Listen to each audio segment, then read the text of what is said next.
Ce matin, Maxime, vous nous ressortez le coup de la voiture qui vole. Vous savez que je vous aime vraiment beaucoup, Max, mais ça doit faire à peu près 120 ans qu'on en parle, non? Oui, à peu près. Mais là, vous allez voir, cette idée folle est en train de devenir très concrète grâce à une entreprise française, Vélon, qui est basée à Strasbourg, compte commercialiser dès l'an prochain, j'ai bien dit dès l'an prochain, un buggy made in France, un buggy volant, et il a un nom tout trouvé, il s'appelle Pégase. Ah bah oui, forcément, Pégase comme le cheval qui vole. Oui. C'est une voiture qui va déployer ses ailes. Vous savez que ça s'appelle un avion, ça, sinon. Non, alors pas tout à fait. Je vous décris l'engin. Pégase, c'est donc une petite voiture de place, un buggy, on l'a dit, avec derrière une grosse hélice. Sur la route, notre engin roule à 100 km/h environ. Pour voler, il suffit de sortir la voile qui est repliée sur le toit, une voile comme celle d'un parapente en fait. Vous la dépliez et là, vous avez besoin de 50 mètres d'élan pour vous envoler. 50 mètres, c'est peu.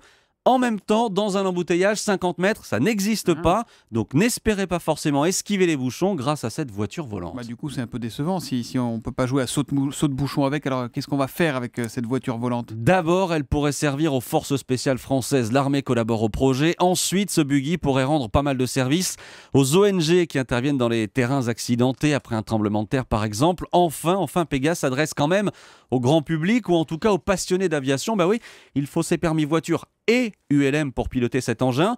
Il faut le permis et environ 100 000 euros. Ah, Que voulez-vous, les vieux fantasmes comme la voiture volante aussi ont un prix. je me contenterai d'un vélo qui vole. Vous avez ça en magasin ou pas? Non, j'ai pas. Bon.